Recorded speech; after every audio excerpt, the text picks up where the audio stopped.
নমস্কার বন্ধুরা, আপনারা দেখছেন পারফেক্ট পলিটিক্স, সাদা বাংলায় রাজনীতির কথা।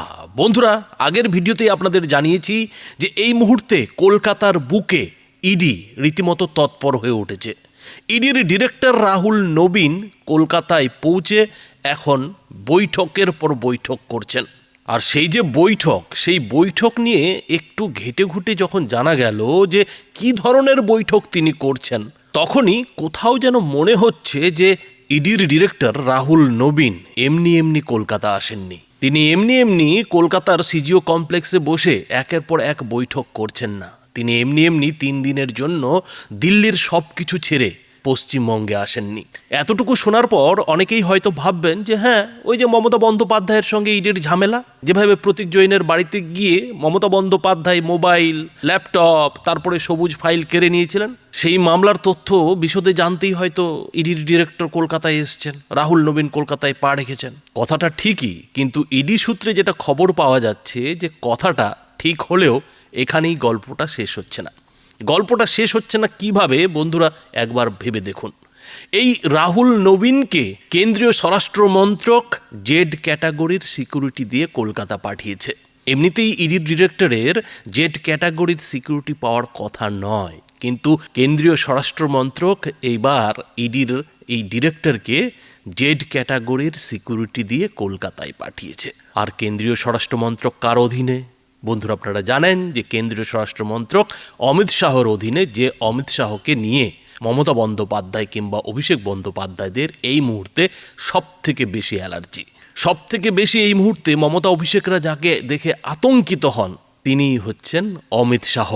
আর সেই অমিত শাহর স্বরাষ্ট্র মন্ত্রকই ইডির ডিরেক্টর রাহুল নবীনকে রীতিমতো জেড ক্যাটাগরির সিকিউরিটি দিয়ে কলকাতায় পাঠিয়েছে। এখন অনেকেই হয়তো বলবেন যে কলকাতার যা অবস্থা, পশ্চিমবঙ্গের যা অবস্থা, তাতে ইডির ডিরেক্টরকে জেড ক্যাটাগরি দেওয়ারই তো কথা। কেননা কখন আবার তৃণমূলের বাহিনী তার উপরে ঝাঁপিয়ে পড়ে। এর আগে তো নানান কাণ্ডই এই কলকাতাতে ঘটছে, ফলে স্বরাষ্ট্রমন্ত্রক মনে করেছে জেড ক্যাটাগরির সিকিউরিটি দিয়েছে।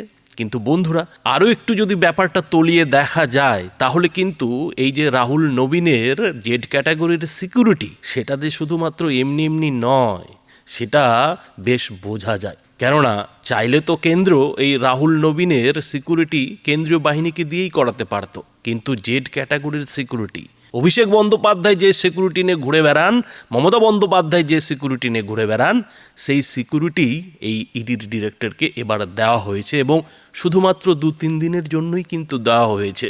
আর সেই সিকিউরিটি নিয়েই রাহুল নবীন এই মুহূর্তে সিজিও কমপ্লেক্সে যে বৈঠকগুলো করছেন, সেই বৈঠকগুলোর দিকে তাকালে কিন্তু মনে হবে যে না, খেলা কিন্তু এবার জমে গেছে। কেন বলছে এ কথা? কেননা বন্ধুরা, যেটা ইডি সূত্রে খবর পাওয়া যাচ্ছে যে বৃহস্পতিবারই তো ইডির ডিরেক্টর চলে এসেছিলেন, আর শুক্রবার সকাল থেকেই তিনি সিজিও কমপ্লেক্সে বৈঠকের পর বৈঠক করছেন। এবং ইডির তরফে এটাও জানা যাচ্ছে যে বৃহস্পতিবার থেকে শনিবার পর্যন্ত ইডির কোনো আধিকারিককেই এই সিজিও কমপ্লেক্সের বাইরে যাওয়ার অনুমতি দেওয়া হচ্ছে না। তাদের বলা হচ্ছে যে আপনারা সারাক্ষণ এই সিজিও কমপ্লেক্সে থাকুন। কেন তাদেরকে এই কথা বলা হচ্ছে? কেননা এই ইডির ডিরেক্টর রাহুল নবীন, তিনি প্রত্যেকজন ইডির আধিকারিকের সঙ্গে আলাদা আলাদা করে বৈঠক করছেন। ভাবুন একবার, সবাইকে নিয়ে একসঙ্গে বৈঠক নয়, সেই বৈঠক তো হচ্ছে, কিন্তু আলাদা আলাদা করে প্রত্যেকের সঙ্গে বৈঠক করছেন। আর এই যে ইডির তদন্তকারী আধিকারিকেরা, এদের কারো কাছে আছে বালি পাচারের মামলা, কারো কাছে আছে কয়লা পাচারের মামলা, কারো কাছে আছে সাহারার মামলা, কারো কাছে আছে পুরসভার দুর্নীতির মামলা, আবার কারো কাছে আছে প্রাথমিকে নিয়োগ সংক্রান্ত দুর্নীতি থেকে এসএসসির মামলা। অর্থাৎ এই ইডির ডিরেক্টর রাহুল নবীন শুধুমাত্র যে ওই মমতা বন্দ্যোপাধ্যায় বনাম ইডির যে লড়াই, প্রতীক জৈনের বাড়িতে তল্লাশিকে কেন্দ্র করে কিংবা আইপ্যাকের অফিসে তল্লাশিকে কেন্দ্র করে, সেটা কিন্তু না। আরও যেটা চমকদার তথ্য, যে কথাটা নিশ্চয়ই মমতা বন্দ্যোপাধ্যায়ের বুকে, অভিষেক বন্দ্যোপাধ্যায়দের বুকে কাঁপুনি ধরাবে, সেটা হচ্ছে এই ইডির ডিরেক্টর রাহুল নবীনের যে ইতিহাস, সেই ইতিহাসকে কেন্দ্র করে। এই ইডির আধিকারিকই কিন্তু কেজরিওয়াল থেকে শুরু করে, মানে দিল্লির যখন কেজরিওয়াল মুখ্যমন্ত্রী ছিলেন, সেই সময় কেজরিওয়ালকে গ্রেফতারের যে ব্যাপার, সেই কাজটা কিন্তু এই ইডির ডিরেক্টর রাহুল নবীনের সময়ে হয়েছে। সেই সঙ্গে ঝাড়খণ্ডের মুখ্যমন্ত্রী হেমন্ত সোরেন, তারও কিন্তু গ্রেফতারের ঘটনাটা এই ইডির ডিরেক্টরের আমলেই হয়েছে। এবং এই দুটোই শুধু নয়, এছাড়াও তেলেঙ্গানার মুখ্যমন্ত্রী কে চন্দ্রশেখর রাও, তার মেয়ে কল্বকুন্তলা কবিতা, তাকেও কিন্তু এই ডিরেক্টরের আমলেই ইডি গ্রেফতার করেছিল। তার মানে যেটা দাঁড়াচ্ছে যে অরবিন্দ কেজরিওয়াল থেকে শুরু করে, মনীষ সিসোদিয়া থেকে শুরু করে, এই হেমন্ত সোরেন, তারপরে তেলেঙ্গানার মুখ্যমন্ত্রীর মেয়ে, এত যে হাই প্রোফাইল কেসে গ্রেফতারি, সমস্ত কিছুই কিন্তু এই যে ডিরেক্টর রাহুল নবীন তার সময়ে হয়েছে। আর ঠিক এই জায়গাটাতেই যেটা প্রশ্ন উঠছে যে তাহলে কি এবার পশ্চিমবঙ্গের ক্ষেত্রেও সেরকম কিছু ঘটতে চলেছে, সেই রকমই কি কিছু ঘটার আশঙ্কা দেখতে পাওয়া যাচ্ছে? বন্ধুরা, আগ বাড়িয়ে বলে কিছু লাভ নেই, তবে এতটুকু শুধু আপনাদের বলার চেষ্টা করলাম যে এই যে রাহুল নবীন, তিনি যে সাধারণ কোনো ইডির ডিরেক্টর নন, সেটা কোথাও যেন তার ইতিহাস বলে দিচ্ছে। এবং তার যদি একটু পড়াশোনার দিকে যায় তাহলেও একটা চমকপ্রদ তথ্য পাওয়া যাচ্ছে। আর সেটা হচ্ছে যে তিনি আসলে টেকনোলজিতে মাস্টারি করেছেন, প্রযুক্তিতে মাস্টারি করেছেন, এবং সেই মাস্টারিটা কোথায় করেছেন? আইআইটি কানপুর থেকে। বন্ধুরা, বুঝতে পারছেন তৃণমূল সরকারের আমলে পশ্চিমবঙ্গে যেসব দুর্নীতি হয়েছে, খেয়াল করে দেখুন, সমস্ত দুর্নীতিই কিন্তু টেকনোলজি নির্ভর, সমস্ত দুর্নীতিই কিন্তু বড় বড় মাথার কাজ। আর সেখানেই কিনা হাজির হয়ে গেছেন টেকনোলজির মাস্টার, সেই ডিরেক্টর। তিনি কলকাতায় ছুটে এসছেন, যার কিনা তথ্য প্রযুক্তিতে মানে আইআইটি কানপুরের মতো জায়গা থেকে ব্যাচেলার্স ডিগ্রি করা আছে, মাস্টার ডিগ্রি করা আছে। আর এসব করার পরেই কিন্তু তিনি আইআরএস পরীক্ষা দিয়েছিলেন, অর্থাৎ ইন্ডিয়ান রেভিনিউ সার্ভিসে যোগ দিয়েছিলেন, পাশ করেছিলেন। আর তারপরে তো তিনি প্রায় 30 বছর ধরে ইনকাম ট্যাক্স দপ্তরে কাজ করেছিলেন। মাঝখানে অবশ্য 4 বছরের জন্য তিনি আন্তর্জাতিক যে আয়কর বিভাগ, সেখানেও কাজ করেছেন। অর্থাৎ যে ব্যক্তির এ ধরনের বায়োডাটা, তাকে কলকাতায় ছুটে আসতে হচ্ছে নাকি পাঠানো হচ্ছে, কোনটা?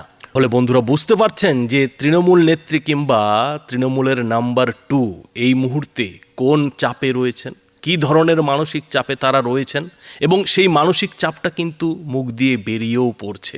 তারা এই কেন্দ্রের নরেন্দ্র মোদী সরকারের ওপর এতটাই খাপ্পা, এতটাই তাদের গা জ্বলছে, সেটা কিন্তু মুখে প্রকাশও করে ফেলছেন। এবং মুখ্যমন্ত্রী মমতা বন্দ্যোপাধ্যায় কিংবা অভিষেক বন্দ্যোপাধ্যায়দের জনসভাগুলোর দিকে খেয়াল করুন, তারা কিন্তু বারবার বাংলার মানুষকে এই কেন্দ্রের নরেন্দ্র মোদী সরকারের বিরুদ্ধে এসআইআর নিয়ে মাঠে নামার কথা বলছেন, তাতানোর কিন্তু চেষ্টা করছেন। আর এদিকে ইলেকশন কমিশনও আবার তালে তাল দিচ্ছে। এদিন তো ইলেকশন কমিশন আবার নতুন একটা তথ্য জানিয়ে বসে আছে, তথ্য ফাঁস করে বসে আছে। আর সেই তথ্যটা হচ্ছে যে 30 লক্ষ আনম্যাপড ভোটারদের নোটিশ পাঠানো হয়েছিল, তাদের 10% কাছাকাছি শুনানিতে হাজিরই হয়নি। অর্থাৎ ভয়ে হোক কিংবা ডকুমেন্টসের অভাবে এই 30 লক্ষের মধ্যে 10% মানে হচ্ছে 3 লক্ষ। এই 3 লক্ষ আনম্যাপড ভোটার নোটিশের কোনো জবাবই দেয়নি।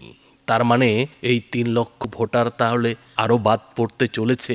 ওই যে শুভেন্দু অধিকারী বলেন না যে আভি তো পুরা পিকচার বাকি হ্যাঁ, সবে তো সকাল, দুপুর গড়িয়ে সন্ধ্যা নামুক, তারপরে কি হয়। তো সেই রকমই কিন্তু একটা ইঙ্গিত পাওয়া যাচ্ছে, কেননা এরই মধ্যে আনম্যাপড যে নোটিশ, আনম্যাপড যে ভোটার, তারাই যদি 3 লক্ষ বাদ পড়ে যায়, তাহলে 1,30,00,000 কাছাকাছি যে তথ্যে অসঙ্গতি ভোটার রয়েছে, অর্থাৎ লজিক্যাল ডিসক্রিপেন্সির যে ভোটার তালিকা রয়েছে, তার থেকে কত নাম বাদ যাবে। আর যত নাম বাদ যাবে সেটা কি মমতা বন্দ্যোপাধ্যায় সহ্য করতে পারবেন?